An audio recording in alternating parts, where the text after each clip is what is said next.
third time's the charm. I'm Weston Scribner, and I'd like to thank you for being you. In this episode, I'd like to do two things. Firstly, I'd like to inform you about this new series that I'm starting, and this part is going to be shorter. Secondly, though, I'd like to sketch out some big picture rationales and emotions for why I moved to begin this series. This part's going to be a little bit longer. But no matter what your background may be, whether you'd say you're religious or non-religious or somewhere undecided in between, that's okay. I deeply appreciate your presence here, and I'd love to refine and improve through interacting with none other than you. Let's move forward to the first mission. So, what I'd like to go and do is look through each of these 1,030 hymns. I choose this hymnal partially because there are so many hymns to go through, but also because of its structure. As noted in the introduction, there are several medleys interwoven throughout, and these medleys provide opportunities for uninterrupted worship, which I appreciate. I don't know of any congregations who've taken advantage of this, though, but there are really cool production value benefits like the Thanksgiving medley, which combines Psalms 107 and 136. And my goodness, Exaltation medley, Bless God medley, why not utilize these features? They're amazing. Let's also talk a little bit about the acknowledgements. Let's acknowledge the acknowledgements. Okay? A village of people came together to help create just this one hymnal. You've got all these different production assistants, typography people, editors, rangers, consultants, you name them. They're fantastic, and I could dedicate episodes to each and every one of them. Maybe I will do that in the future if you'd like. For right now, though, I just want to focus in a little bit more about the senior editor, Mr. Alton H. Howard. Now, you may or may not be familiar with the Duck Dynasty TV show. I would highly recommend watching it if you haven't seen it before. Incredibly great people, very funny, extremely well shot. One of the cast members is Miss Corey Robertson. And I should note a note of gratitude. Once I was preparing for my Eagle ceremony, my Eagle Cord of Honor, I was able to get a letter from the Duck Dynasty crew, and I appreciate that to this day as well. I've got some family members and extended friends who actually are related to the Robertson clan, so got connections everywhere. Anyway, moving forward, let's focus in on Miss Corey Robertson for a sec. Now, if we look at her Wikipedia page, we're going to notice, for instance, that she attended Harding University in Searcy, Arkansas. I've got some family attending there, as a matter of fact, and I was born in Arkansas, actually, and I hadn't been there since until a couple months back, and I loved being there. I can testify that this Duck the Halls album is awesome, but here's where I'd like to hone in on. She's a granddaughter of businessman Alton Hardy Howard, the same senior editor of Songs of Faith and Praise. Now, there's a lot we could pause here to notice, but firstly, I'll notice that he served during World War II. He flew 12 missions over Germany as a gunner. So, although I deeply dislike war, I deeply support our veterans and salute them. You're going to notice that he, toward the bottom of this Wikipedia page for him, he published many books, many of them other hymnals, and he even wrote some hymns like There's a Rainbow in the Cloud, I Walk with the King, He Gave Me a Song, and so on. So I'm quite familiar with the songs that he's written and edited. Love it, love it, love it. So, right. Inevitably, there's so much to cover, so I'd love your feedback as to what I should cover more of, and any other resources you might have or life experiences. One resource I can tell you about right now is hymnary.org, and they're associated with the Christian Classics Ethereal Library, which is handy dandy for learning more about church fathers, patristic literature, that is. There are other websites I could refer you to, like newadvent.org, which is also fantastic. But anyway, coming back here, as they say, they really are a comprehensive index of hymns and hymnals. They also offer some examples of how to sing these songs, which I may draw on from time to time.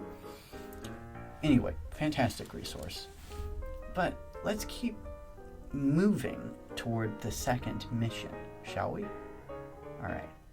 So here's the second mission. Why am I focusing on hymns? So I'm going to talk about these two things that I've highlighted in green. And of these two, the second is going to carry us to the rest of the episode. So I hope you'll enjoy. My first big point is this seems like a nice way to fuse my literature and writing studies bachelor degree with my associate degree in music. I got my literature and writing studies bachelor degree just recently from Cal State San Marcos, and we got to talk a lot about canon formation and cultural studies. I actually just recently wrote a blog post on the topic of cultural studies. I'm going to mention that post in a bit, or one related to it. Anyway, so yeah, I got my literature and writing studies degree from there, and I did 5 years with Palomar Community College, trying to earn my associate degree in music, which I not only tried to earn, but did earn. And I'd like to shout out Professors Paul Kurakawa, Madeline Byrne, and the dynamic duo of Professors Ellen and Bob Weller. Fantastic people. Love them. And moreover, in my homeschooled, high-schooled background, I got to do 5 years of a rigorous Great Books of Western Civ program. The tutor for this program is a fantastic polymathic mentor of mine. I can't recommend this tutorial enough, and the friends that I've made through this, or not made, but have been on the receiving end through this program, have stuck with me over the years, and I've stuck with them. So I deeply appreciate this program. In addition, he's got a great Euclid's Elements course, Shakespeare course, Classical Greek course, music tutorial, choir, all the works. Fantastic. So that's some of my educational background, some of my credentials there. As well, let's talk about some jobs. Currently, one of the jobs that I love doing is playing piano and singing for senior neighbors in life at the Escondido Cypress Court Senior Center. I love getting to hang out with them and keep building bridges, and I love hearing their stories. It's a very fulfilling and rewarding job, I think. Anyway, so one other job I'll tell you about is music teaching. For several years, 3 or so, I was working with the San Diego Music Studio, maybe it was 4 years, as a piano co-teacher and as a substitute teacher for guitar, ukulele, violin, cello, and I was also a front desk clerk for a bit. Before that, I did several years as an entrepreneurial music teacher, specifically a piano teacher. So I deeply enjoy music and I deeply enjoy literature. I love it. Now, let me talk about this passion point. I'm passionate about theology, philosophy, epistemology, all this stuff. For me, all of this stuff is fun. And something else, though, is I want to see if I can be helpful for fellow congregants and a lot of other people who sing hymns like this every week. I've been wanting to do a lot more with YouTube, and maybe this is a step in the right direction. As well, I've been wanting to become a better speaker, reduce the ums and uhs and things like that, to grow more studied and articulate about hymnology and surrounding context, just to become more of a nerd, more of a geek. So, yeah. Now, on a deeper note, I've had experience with what's called deconstruction and reconstruction. If you'd like to read more about my faith story, I did cover that quite a bit within this recent post, the overwhelming immensity of things and the tremendous need for unity, which comes from a text from none other than Dr. Pierre Teilhard de Chardin. Fantastic guy. Anyway, so some of my explorative thesis statements are these. God is obvious, but most of the time I'm oblivious. God is the Lord of meaning as well as of being and everything else. Also, I cannot make sense, make harmony, make music, make meaning any more than I can make air. Literally and figuratively, it's not possible. I can't do any of those. And I like to try to be as precise and careful as I can with my language. So those are some thesis points as I'm moving forward. And in here you can hear a little bit about more of my story as to how I went for 7 or 8 years through a rather intense deconstruction phase, analyzing this and that, and some experience with existential crises and depression, so I can relate on those fronts. But let me go ahead and highlight another contextual clue.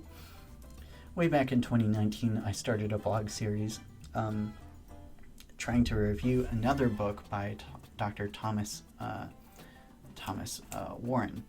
And anyway, here's a super duper quick summation of church history. So, you have Judaism and lots of complicated things happening in there. Skip over to Christianity, okay, which is also complicated.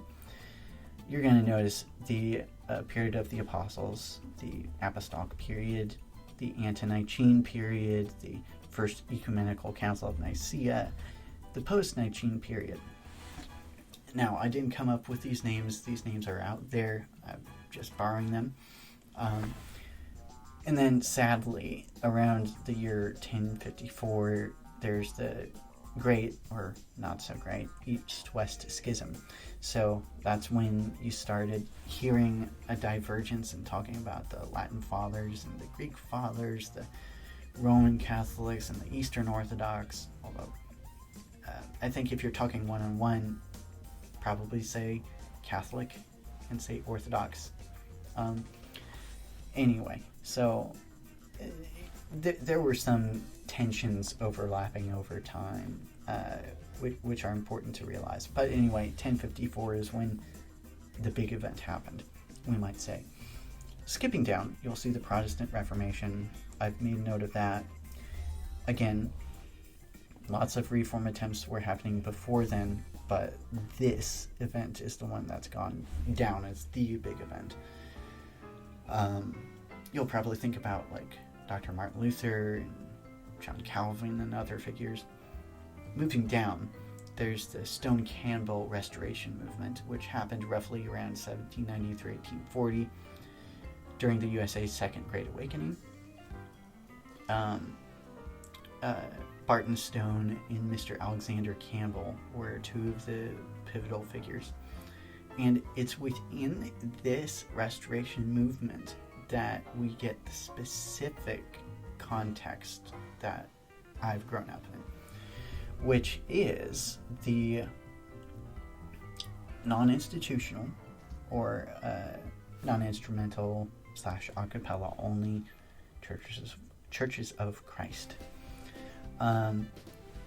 There's a lot of complicated nuance to talk about here, but some names that come to mind are, let's see, Mr. Matt Davs, Mr.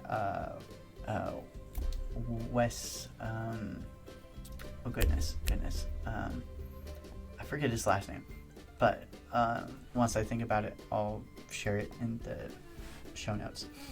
I think his name is Wes McAdams or something like that. Anyway, moving forward, let's see, Mr. Al Maxey, who writes Reflections at Zionet, he's another example. Dr. Richard Beck of Abilene Christian University. Some listeners might think he's a little bit more on the liberal side, and some other listeners might think, oh, you can get a lot more liberal. So let's keep that in mind. Max Lucado is another example.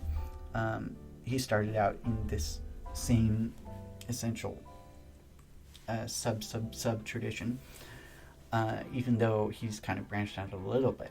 And again, some listeners might think, oh, he's a liberal, and some others might be thinking, yeah, he's pretty conservative, actually. Anyway, so these debates happen. Moving forward, though, I wanted to talk a little bit about confession, and I see here that I've misspelled and wrote 3 S's instead of 2, so I corrected that. I mentioned that I have some experience with existential crises and deconstruction, religiously and politically. So I want to make the sort of videos I wish I could have seen, to kind of highlight reconstruction, synthesis, and repentance. So I'm going to try to join what we're about to learn, this little corner of the internet, and I'm going to try to at least start this specific work in this corner, this estuarial corner. Okay, so having mentioned this little corner, and having mentioned estuary, and I still need to join an estuary group, I need to somehow figure that out. But anyway, one of my favorite preachers is Mr. Paul Vander, and so I wanted to share some things that I've been thinking about. I've got 2 groups of these 4 things, FYI, so we're moving closer to the midpoint of the episode. Here's the first clip that I wanted us to consider, and I'm going to try to provide some commentary along the way. Mr. Paul Vander is having a chat with local distance, or Mr. Michael Young, and they're going to talk about something that I think is very crucial for the foundation of the rest of this series on, and we're going to tie it to Christian apologetics, we're going to tie it to music and aesthetics and art. It's going to be fun. So let's hear what they have to say first. This works at 3 levels. So you come home at night and your kid says to you, Dad, why is killing wrong? And you come and you say, well, and you say, thou shalt not kill. And the kid says to you, but Dad, that's a good answer here, but the kids at school don't believe in the Bible. Your prescription doesn't fit. And why? Well, what's happening? So here's what's happening. There are 3 levels to the game. Level 1 is the academic, rational, thoughtful philosophy that occurs in books. So that's like Alvin Plantinga, or like Foucault is operating at level 1, Baird is operating at level 1, Cornelius Van Til is operating at level 1, John Searle is operating at level 1, Donald Davidson. Now, eventually, I would like to get into book 2 and more critically engage with several essays in the critical tradition. They've got a lot of essays from people like Dr. Derrida and Dr. Roland Barthes and Judith Butler and so on. Anyway, continuing forward. Highly recommend Dr. Cornelius Van Til, who's associated with presuppositional apologetics. What a guy. What a guy. I keep rereading his essay on why I am a Christian. Fantastic treasure, goldmine of information. Anyway, let's keep going. This is one of my favorite philosophers is operating at level 1. Frege, Carnap, A.J. Ayer, those are all operating at level 1. Okay? Notice almost all those guys are analytics, except for Derrida and Foucault. Okay. Level 1 is the rationality, that's the thinking. That's the crystal clear reading, thinking, pondering. Level 2 is the level of the arts and experience. Music, movies, books, your own emotions, your feeling, right? When you go out, how you experience the world, and also through the arts, your experience in movies, in books, and television. Okay. Level 3 is prescribing. Okay. In order to do well, to spread your philosophy well, you do your thinking at level 1, you illustrate and propagate and explain at level 2, and then you prescribe using level 3. Okay? That's what you actually should do. What that looks like in reality is that you have a William Lane Craig thinking very carefully about these matters at level 1. William Lane Craig, Augustine, Alvin Plantinga, Peter Van den Wagen, J.P. Moreland are all at level 1 thinking about things. Then you have your artists at level 2, fleshing that out and showing what that could look like at the highest level and the glory and the beauty of who God is and what a well-lived life could be. And then level 3 is telling people how to do what they see at level 2, because most of them wouldn't understand what's going on at level 1. We did not do that. We said level 1, and then at level 3 we said, do this, trust us, because of level 1. Meanwhile, Sartre wrote plays. Camus wrote plays. The artists, the English departments who took up the deconstruction, wrote plays and stories and movies and books. And what they did is they painted a picture at level 2 in the arts of the fuddy-duddy old, the Ned Flanders vision of Christianity. That is what you are. And so your prescriptions are in the mind of the child tied to like Ned Flanders and Archie Bunker. That is who you are. Like it's, well, I don't want to be Ned Flanders and Archie Bunker. I want to be like the hero. Well, how do you do that? Well, whose prescriptions are they following to become the great hero? Well, it's the prescriptions in the culture coming out of what? Whatever happens to be the philosophy of the day. Who happens to be at the top of the food chain at any given moment? They're looking at, in the past, Britney Spears, Christina Aguilera, and Madonna. Who is at the top of the arts that they're going to look at and see? Christina Aguilera, Britney Spears, and Madonna making out the 2003 MVAs. See, this is why I think women have had it much harder, actually. Because I got to look up to Bono and The Edge and see these men with families being rock stars and making beautiful music. That's what I got to see. I got to see Buddy Guy making music and making songs and being praised even in his old age for his music. The women got what? Madonna, who at age 67 is still like, I still got it. Yeah, well, what you still got? Here, right? That's the difference. Yeah. And they'll say, well, this is a patriarchal construct that figures out. No, this is a misunderstanding of the very idea of what we're supposed to be aiming at. Nobody bothered to lift up and say, hey, there was no great Christian artists, because we don't have any of those. Our artists are second rate, let's be clear about that, to lift up and compete. And the ones that did get absorbed in the machine, like Katy Perry apparently had an evangelical Christian upbringing, it doesn't matter. Megan Fox had an evangelical Christian upbringing, that didn't matter. We emasculated our men and then said, well, the women will pick who? You know, whoever it is from the bar or whatever guy that they see down the street who's not a gilded Christian male, right? This is what we did. We deconstructed our whole thing so that nobody knew what anything was. The culture is constantly deconstructing, right? That's what the culture's doing. It's emasculating. I don't mean like in the sense of it cut his balls off. I'm saying that they cut off the engine of the way that men and women understood themselves. That's what I mean. The culture was deconstructing on that level. Okay? That machine is going and going and going. And the Christians are saying, trust, we're going to prescribe these rules. Trust us because level 1, look at Bill Craig. And that entire level 2 of the arts and experience is gone. I would trade the entire corpus of Alvin Plantinga's literature for a single stained glass window. I'm going to pause him right there and say, I appreciate Mr. Michael Young's passion. Wow. Wow. Love it. He is more knowledgeable in these areas than I am, and I wish that I could easily rattle off like he does about this particular topic. Anyway, though, I wanted to, before continuing this clip, I wanted to connect what he's saying about these three levels to what Mr. C. Michael Patton had been saying about how to study the Bible in a nutshell. Fantastic post, not the first of its kind, but in this one, I'm able to see this image, which is very crucial to explain. He, in many places like the Theology Program series of videos, which you can find via Bible.org,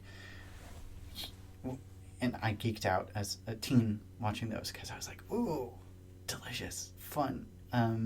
I also recommend Mr. Patton's The Theology Unplugged podcast. Anyway, here in this article, he outlines 3 essential steps to interpret the Bible well. The first is, what did this text mean then? Then what does it mean for all audiences of all times? And then how does it apply to us specifically? I think this methodology is fantastic, not just because of its threefold triadic nature, but because of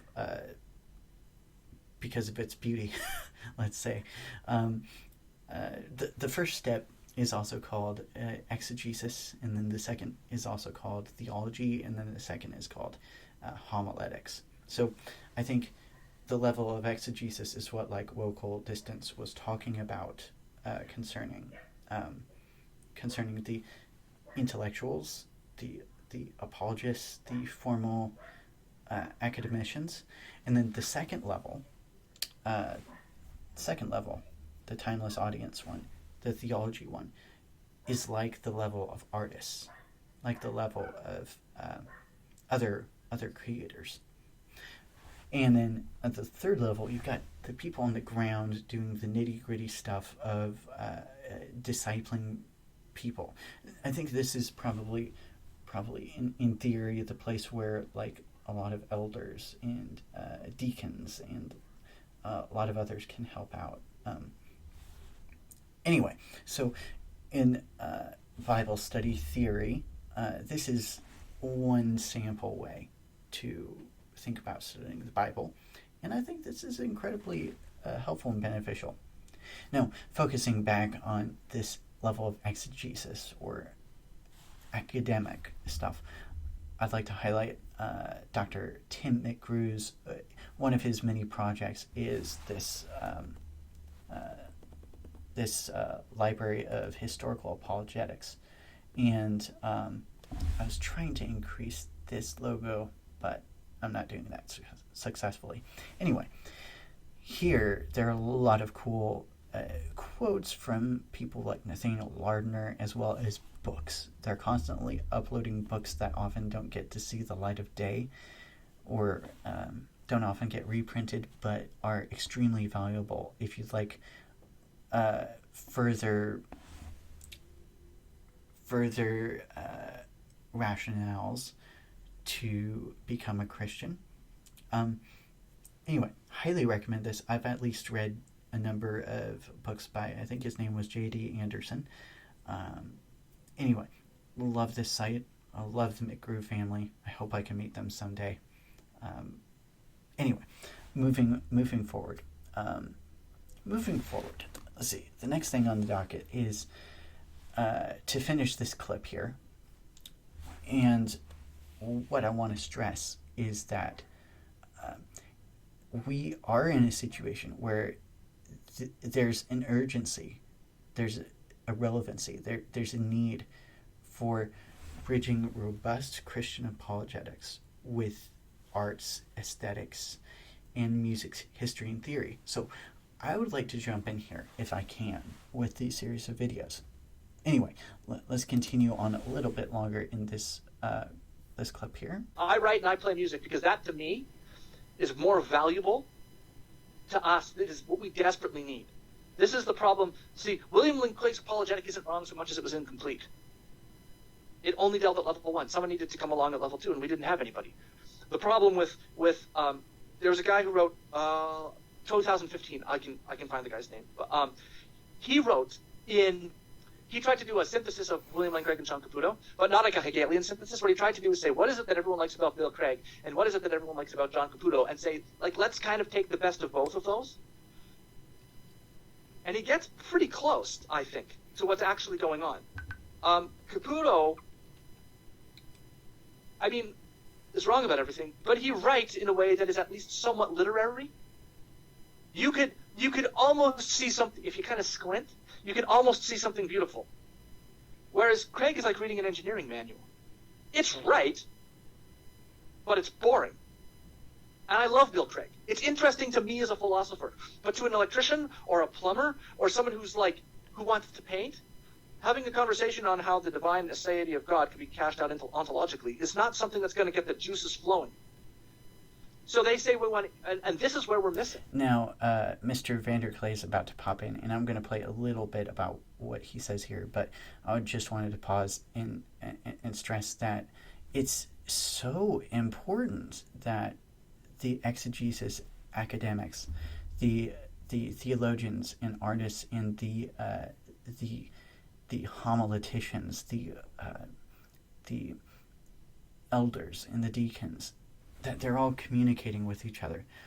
But as I think most of us know, what happens all too often is we don't get our ABCs right. There's miscommunication. There's any number of messy dynamics happening. But one of my theses is that amidst the messiness, we can participate in blessingness. Okay? If things are messy, also account for the blessy. I know, blessy isn't in the dictionary yet, or I don't think it is, but I think it's a worthwhile point. Let's continue a little bit longer here. Oh, we have completely stepped out of this. Yeah, We've set it aside. I've got a lot more thoughts about that than we have time. I would go all the way down to the level of even beyond the arts, because in some ways, a lot of what you outlined today is sort of the Jonathan Pageau origin story. So my first conversation with Pageau, I did what I usually do. A nosy pastor, I dive into what made them them. And when you listen to Jonathan Pageau's origin story, you basically articulate it. And what that leaves, where that leaves people who have gotten to the bottom of the glass and found nihilism, is what they must do is now work on constructing a life, which, in order to construct a life, you need to construct a community. Human beings really don't do well as single individuals. You need to construct a community. You know, the art will grow out of that community, the thinking will grow out of that community, but you need to construct a community. You need to construct more than just an individual, even one house. You need to construct a village of such, so that people can begin to inhabit and actually live out the post-nihilism world. I'm going to pause them right there. Again, I highly and deeply recommend listening to this entire thing. I've heard this particular episode alone like 4 or 5 times. It's fantastic. But I wanted to end with Mr. Paul Vander Klay's point, because, again, what we need is community. Like the TV show, which is hilariously awesome, but that and more. We need more harmony, more union, more concord. And I'd like to be a part of that as much as I can. And as we're going to see, that's part of what music is about, or at least that's part of my argument. I think, pardon all the other noises happening here, but I think the next best place to go is here. This conversation that Mr. Vander Klay had with this ethnomusicologist, Mr. Drew. And in here, this is a fantastic episode. Deeply recommend it. Let's go ahead and listen to a little bit of what they're saying. And before I do that, I want to say, I think in many ways this project I'm about is trying to be a continuation of this conversation. So here we go. And then Karen Armstrong in her book, The Case for God. Fantastic book, by the way. So meaty, so many bibliographic sources. Truly inspirational. In the introductory chapter, she refers to music as like an example of, this is something that's like the most abstract art form, quote unquote, and yet all humans do it. It's the universal way every human culture has sort of approached God through ritual. So, anyways, it's opened up lots of avenues of conversation for me with people, and I think the thing that like really sealed it home for me that this was a thing that people are starting to catch on to is when I heard a conversation between Glenn Scrivener and Justin Brierley, and Glenn is interviewing Justin about the state of apologetics today, and Justin says, for a long time, it was mostly about, Christians using science to counteract, the scientific arguments of atheists. And he says, I'm more interested, this is what Justin Brierley said, he's more interested in meaning and how people find meaning. And the thing that he invokes is music. And then he says music is sort of the unexplored apologetic in this. And so that's that's been a little bit of, when I'm not teaching, when I'm not doing grad studies, that's been sort of my passion project in terms of research and reading and things like that. That's really cool. And I'm going to pause this right here. Like these two gentlemen, I deeply recommend Mr. Justin Brierley's Unbelievable podcast. I love the guy. I wish I could sit and have a coffee with him or have a chat. Anyway, love his stuff too. But when I first heard this video, I thought, not only is this where the title for the episode comes from, but this is a compelling line. And it's not just that it's compelling to me personally, but that is a large factor. I'm going to touch on more on this in a little bit, but before we get a little bit further, now Mr. Vander Klay goes on to talk about the Beatles, how it's interesting. Their origin story is interesting, and at some point that they needed to get tuned, and then once they got tuned, they took off, and somehow the cultural attention was primed to attend to them. And I love the Beach Boys and the Beatles, and it truly is amazing how this stuff happens. It really makes you think, doesn't it? Who all is in charge of the cultural consciousness at any given time? What are the powers and principalities involved? Stuff to think about.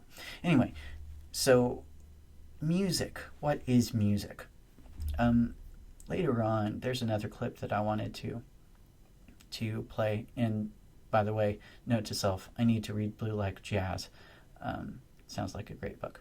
Anyway, moving over to this portion, I think we need to ask, what is music in the first place? And I think this part addresses it, or starts to address it really well. Yeah. When we talk about music as like so someone would look at the Bible and say, well, what does the Bible say about music? And we have like the NIV that uses the word music, like bring me a musician, and they led the music. Like the word music literally is not in the Hebrew Bible. Let's pause here for just a second. I wanted to draw attention to this. You can look at lots of sites, but I like the online etymology dictionary. And one of the things you'll notice as you trace back some of the history of this word is the Greek musike, or techne, the art of the muses, pertaining to the muses, musical, educated. So when we say the word music, what we are dealing with is a historical artifact of great importance with a huge legacy. Some people might say some people might say baggage, but I prefer saying it's got a interesting history here, interestingly loaded history. So I'm a little bit rusty on this, but I'm sure that just as there have been debates about in Christianity about the extent to which, well, if at all, we can like engage with the world, and if there's a redeeming value in the world. So I'm pretty sure people throughout the ages have debated about, well, is it appropriate to use this Greek pagan term? Is it redeemable? Can we call hymns music? This is a whole other discussion. But anyway, I just wanted to draw attention to this idea that we tend to take things for granted. We tend to take words like music for granted. One of my other points here is we tend to take a lot of these hymns for granted. But if you look at the margins, you're going to notice lots of names like William P. Mackay or J.J. Husband, who wrote We Praise Thee, O God. They collaborated more or less together to form that hymn. And I think that's where we're going to start off in the next episode. But anyway, I wanted to draw attention to this reality that the flip side of selective perception is that there's a lot more to perceive than we might tend to think is possible. So, coming back to here, let's keep wondering about what is music. Yeah, and when we talk about music as like so, someone would look at the Bible and say, well, what does the Bible say about music? And we have like the NIV that uses the word music, like bring me a musician, and they led the music. Like the word music literally is not in the Hebrew Bible in terms of our translation of music. They use all these different verbs, and the verbs that are connected to musical processes are directly, it's like maybe it's singing, or it's like pulling, as in pulling on a string. And when we start to try to have like a music-centered conversation with the word music, we have that started. I think there's kind of an anachronism that we're applying on all of these things. When music per se, outside of its context of what it's being used for, we don't want to disembody things. Like we live in this headphones culture when I can listen to the London Symphony, just on my headphones, like just without being at the concert hall or seeing the musicians or things like that. I think just appreciating that all forms of music are equally musical, whether it's a folk song or a chant or a symphony, that these are all things that sort of, I think, just come from this human impulse to ritualize things. And I am using that word a lot. I wanted to talk about something really quick. So in your response. Before you go that, yeah. I mean, the question about the Bible is very interesting because it also Okay. touches on technology. Because, of course, the Psalms, what are those Psalms? Yeah. But what they didn't have technology to, they didn't have notes. People don't recognize that, sheet music is technology. And now, Yeah. of course, recorded music is technology. So, there's lots of layers. Anyway, I just wanted to get that in before we That's get to good. your question. Yeah, that's good. Thank you. That's good. I always love Mr. Paul's excitement. I find it contagious. And also, having listened to a lot of his stuff and noticing him confessing that he's ADHD has made me think, I think like him. Wow, I guess I must be ADHD too. And I also have dyscalculia and central auditory processing disorder, so why not add one more to the list? I'll have to get some testing, but I'm pretty sure I share in the ADHD-ness. Anyway, back to this point. We tend to take for granted like the Western tonal system. We tend to take for granted how sheet music is written. We tend to take for granted how sheet music is written in Western cultures. We take a lot of things for granted. And I'd like us to participate in some thanksgiving of things that we often take for granted. So that is one of my hopes for this series. Anyway, branching on, let's see. Oh yeah, I forgot to mention one of the books that I've been reading lately is Mr. Neil McGregor's Living with the Gods. I haven't read the whole thing yet, but the introduction is well worth the price of the book. And it really deeply highlights how we take a lot of time for granted. How like calendars are created and so on and so forth. There's a lot of fascinating Greek and Roman and Christian history in the formation of time systems. So, again, thoughts affect actions, theory affects practice. So, you might think that the gods are dead, but are they? If we keep celebrating Saturday and Sunday, I mean, a question for you. Do the gods exist? Whether or not we think they do or not. Anyway, moving forward, there's a clip from Mr. Cameron Bertuzzi's channel that I wanted to play. He's interviewing a fascinating dude called Dr. Kevin Valier. I think that's how you say his name.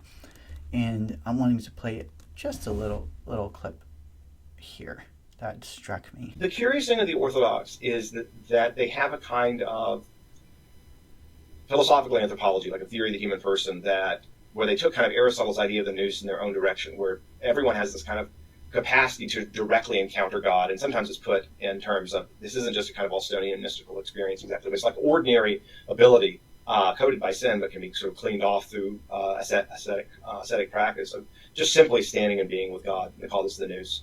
And so one of the weird things about learning whether orthodoxy is true is that you're not going to do it just by intellectual arguments. The way I like to put it is that the liturgy is the argument. And they go on to have a fascinating conversation, but that point struck me. And then I thought something like, oh, yeah, right. So communication-wise, like, you don't need to speak in order to communicate because we've got body language, or vice versa. Maybe you can consider body language as speaking. Anyway, so this applies to the realm of arguments too, I think. Not every argument has to be propositional, has to be analytical per se. Just something to think about. But that I'm going to be moving forward with this idea that when we dive deeper in exploring the history and theory, and as we study hymns, what we are doing is exploring another form of argument than we might regularly be used to. So, again, fascinating discussion. But that was the little most relevant clip that I wanted to highlight. Later in the same clip, Cameron talks about how he's been in some Roman Catholic venues of worship, and he's felt like God is there. And just recently, he's converted to Catholicism, if I remember correctly. So I love his ministry, and I'm excited to see where he keeps going. And any Catholics who listen to this are probably like, Weston, are you going to be like Lizzie Rizet and also convert? And I have to say, I do not know that yet, but I am open to that if the Lord wills. So, anyway, but Eastern Orthodoxy is also appealing. But also, I love my background. I love fellow Church of Christ people. Anyway, so, yeah, speaking about Eastern Orthodoxy, I wanted to highlight how some of my favorite Spotify items lately have included Mr. Benedict Sheehan's Liturgy of St. John Chrysostom, or Chrysostom. I've heard it both ways. Hashtag psych. Also, Mr. Bach's St. John Passion. This version is in English, which is really refreshing, but I also prefer one done by the, I think, Bach Collegium in Japan. Very, very, very well done. Bolivian Baroque is epic. I've got to read The Hobbit. Bibliophiles, fantastic podcast. Rewild is, ooh, yeah, great Celtic vibes from there. Anyway, so one thing I appreciate about this Eastern Orthodox related album is, well, let's hear some of the non-propositional argument here, or somewhat propositional. Let's hear a little bit.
Love that, and I love that this album contains a lot of verbatim singing of psalms.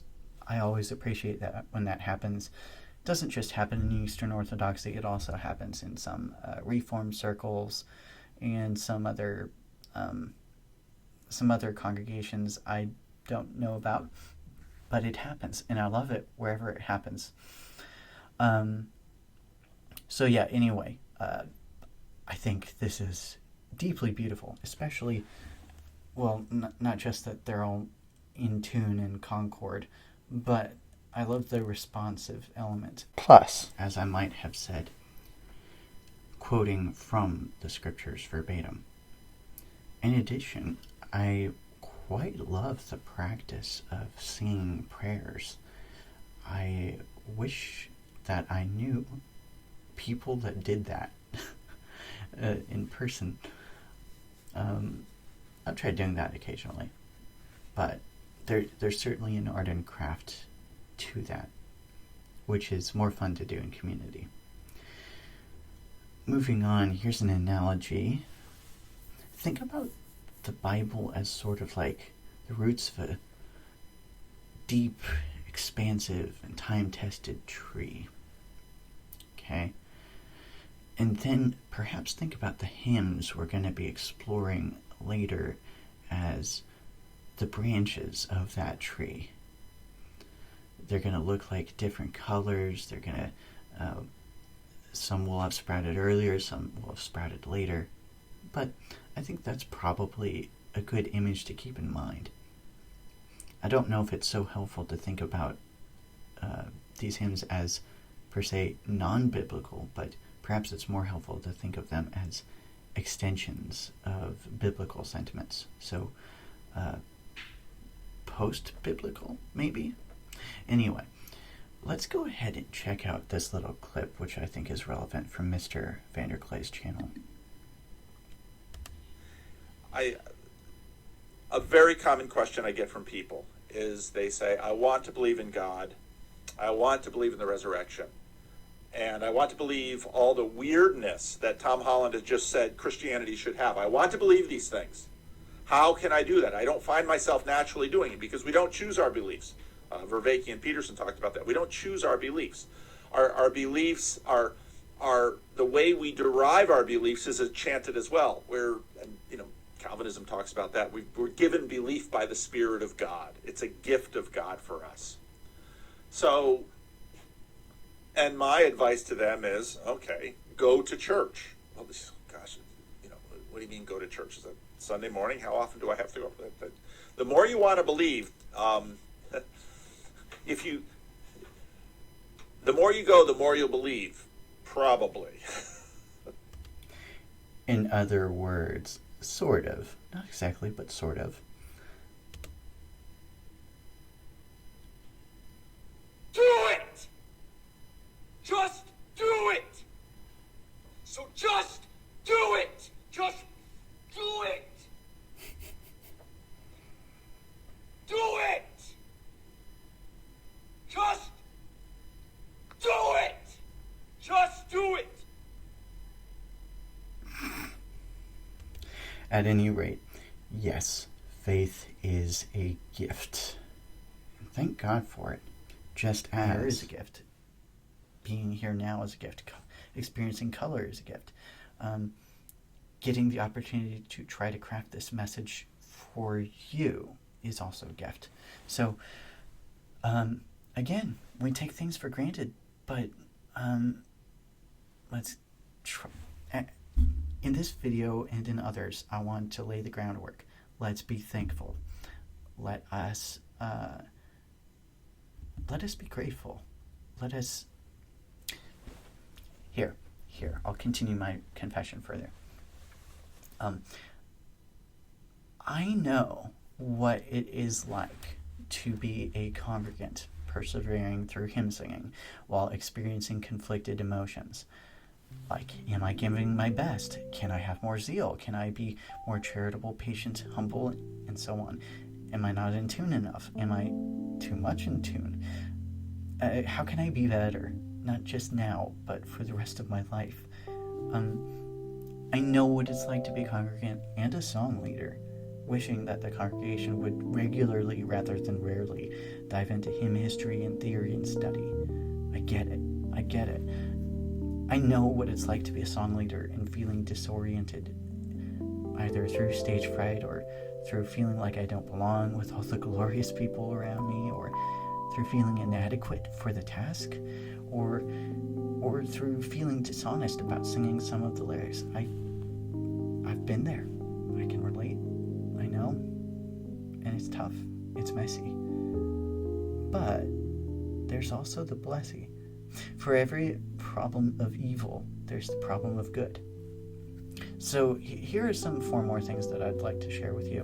And I think that this will go a little bit quicker than the other previous 4 things.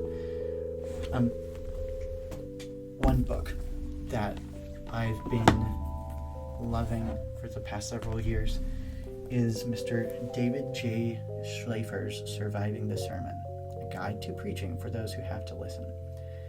Before I even head into here, I want to stress that similarly, there's the challenge of surviving the song, a guide to song leading for those who have to listen. So I think there's a lot of applicability in the title alone. But I'm going to go ahead and quote a little bit, which I captured in a blog post. So in my recently published I Finished My Literature BA, I have a section which kind of goes into reflections on some Bible passages, and I include this bit from the book. I say that I agree with 6 rules of thumb concerning the craft of preaching, which also applies to song leading, which he shares in chapter 2. Most salient for me was item 4 of 6, but I'm going to share all 6. And this is worth the price of the book, but here, I'm going to give them to you. All right, here's what he says. Paradoxical though it may sound. 1. Preaching is much more a matter of listening than it is of speaking. 2. Preaching is far more a community interaction than it is an individual monologue. 3. Effective preaching is at root more descriptive of the human condition and of the God who reaches toward that condition than it is prescriptive about how we must, ought, or should feel, think, or act. 4. Good preaching evokes a response from listeners more than it exhorts them to respond. 5. Preaching is more a continuing process than finished product, even if the sermon is written out and delivered verbatim. And 6. Preaching is a creative action, not just a historical, theological, or scriptural report. So, of these, the fourth item stands out the most to me. And again, I think it applies. Good art, good hymn writing, evokes a response from listeners more than it exhorts them to respond. A lot of these hymns are invitational. In other words, come to the party. Come on.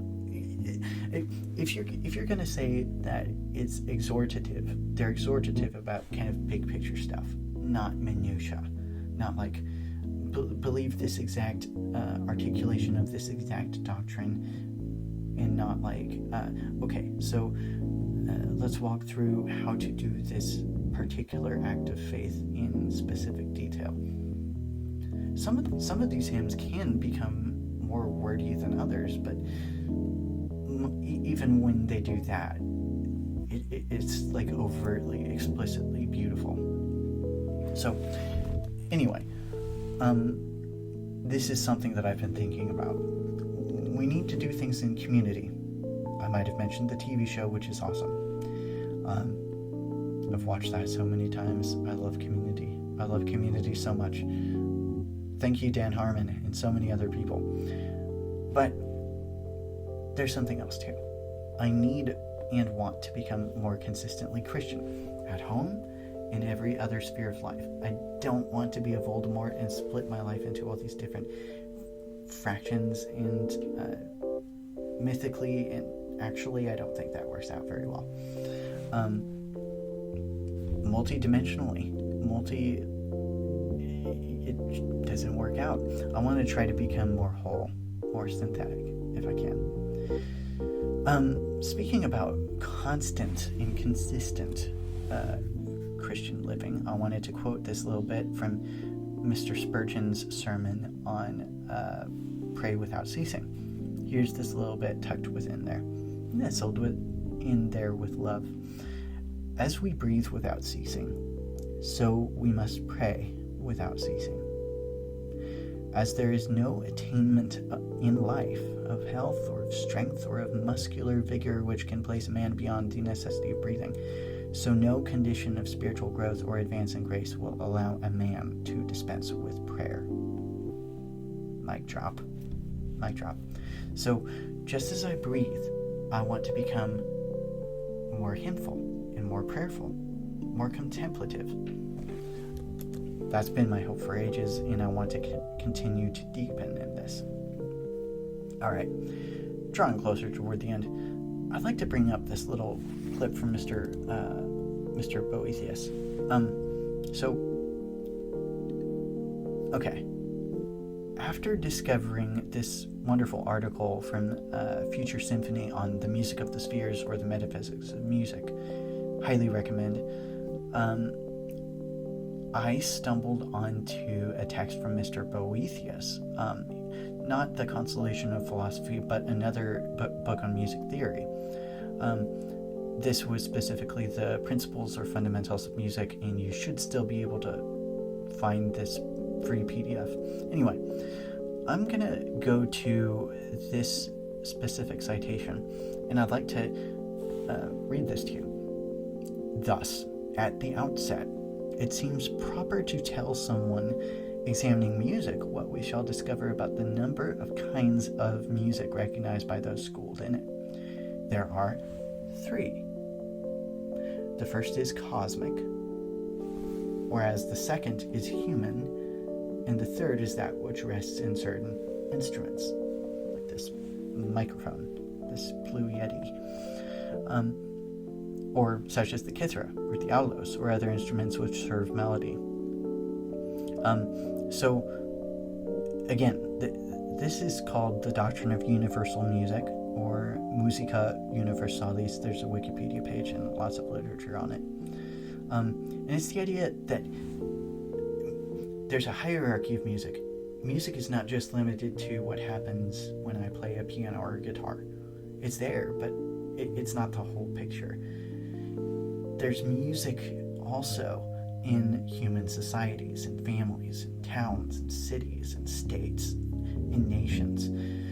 There's also music throughout the cosmos, throughout, I don't know whether we live in a universe or a multiverse, but it's all musical. So there's a lot more to unpack about Mr. Boethius in a lot of this music theory stuff, but a more modern term for this argument that I'm talking about is psychophysical harmony. Recently, Mr. Cameron Bertuzzi replied to something from the Atheist Girl, and he said, "It's remarkable that atheists are still making these sorts of claims. Here's a short list of evidence for God: contingency, causal finitism, limits, grounding, order, fine-tuning, moral knowledge, consciousness, psychophysical harmony, bingo, beauty, and proper function." Again, I could do episodes on each of those, but right now I'm focusing on psychophysical harmony. Speaking about universal music, or psychophysical harmony, you can find lots of papers like this one via full archive. This is a new argument for theism right here. It looks like a fun paper to read. I'm going to have to see if I can read it. It looks great. There's also this playlist I've been putting together, and I'm not the only one who's done this, but here's some videos which stuck out most to me. Hopefully I can get the time to make some more videos on music theory and stuff like that. But at the very least, I wanted to try to sketch this out as a further continuation for this little corner of the internet for estuary type people. And for you, whoever you are. Okay. Two last big things. Yet another book I've been growing fonder of is The World is Sound, Nada Brahma, Music in the Landscape of Consciousness. It's an epic book. I'm going to quote just a few places from here. Here's a bit from page 53. The Latin word cantare is generally translated as to sing, and its original meaning, however, was to work magic, to produce by magic. Now, I love this part. And I'm thankful for people like Dr. Richard Beck, and Mr. Jonathan Peugeot, Mr. Paul Vander, Klay, and others for talking about enchantment or re-enchantment. It is rather easy to get sucked into the idea that, somewhat nihilistic idea that this is a bland world with a lot of hopelessness and tragedy, and, there is tragedy and so on. But again, remember, for every problem of evil, there's the problem of good. So, for every problem of discord, there's the problem of concord. So let's try to give thanks that concord is even possible, that harmony is even possible. Another thesis point I'm going to say is that the world is always musical. the world is always magical. And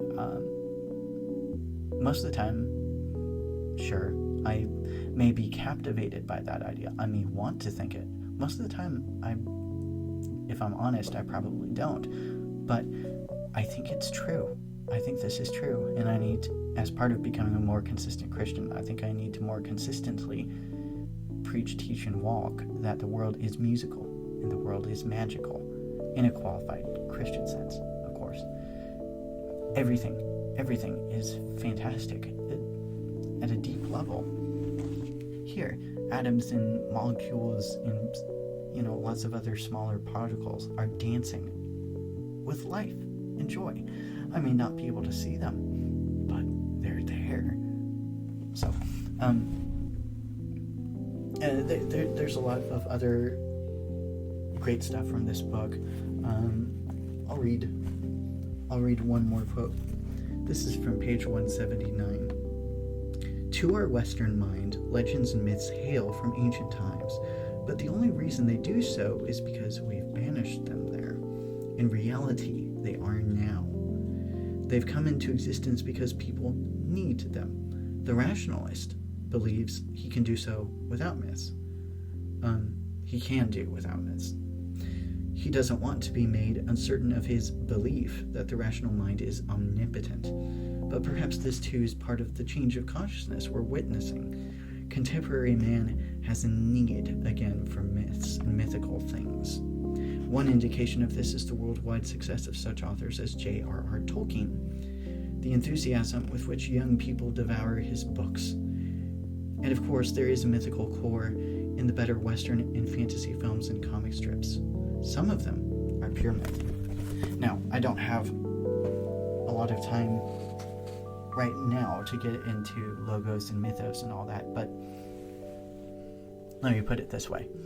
Would you go up to Jesus and say that he was speaking falsehood because he was talking about parables? No. I think most people wouldn't. So, similarly, a myth, as Dr. C.S. Lewis would have put it, becomes the father of truth on innumerable levels, or something like that. He says that in Myth Became Fact in that essay. So anyway, consider this. The world is always musical. Reality is always magical. Whether or not we're convinced about it, whether or not we think it is, that is the case.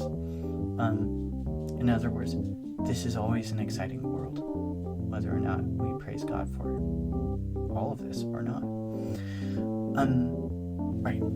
So those quotes remind me of something Mr. Epictetus has gone on the record to say. He said, "You become what you give your attention to." Relatedly, Proverbs 13:20 says, "He that walketh with the wise shall be wise, but a companion of fools shall be afflicted." Strong words there. But again, we're talking about community, and we're talking about attention.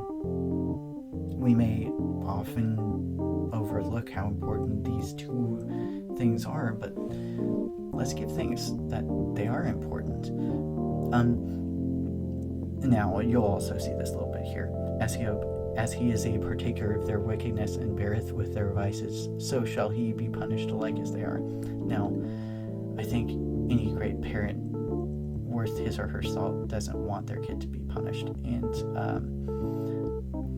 in terms of eschatology, last things, in soteriology, the study of salvation, personally, I am inclined toward thinking that universal reconciliation, universal salvation, that is the best model out there.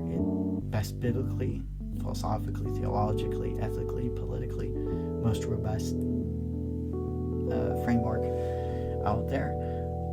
More so than eternal conscious torment or annihilationism. But again, that's a whole other episode. Anyway, so as we think about how this world is musical and magical all the time, let's also be careful about where we give our attention and where we commune, how we commune. Again, with this, I hope to commune with lots of lyricists and lots of composers who have important stories to tell. I want to walk with the wise as much as I can. No offense to the fools, because I'm a fool most of the time anyway. So, yeah, I just hope that all of us can heal and grow toward unity with the fullness of Christ. Anyway, speaking about Christ,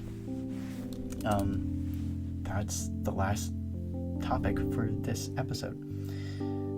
Within John 1 through 5, I wanted to hone in on the very first verse. And if I haven't mentioned it already, I highly recommend reading things like Hieromonk Damascene Christensen's Christ the Eternal Thou, and you're going to see why in a second. In the beginning was the Word, and the Word was with God, and the Word was God. Word, to say a word is to emit a sound. It's to emit music.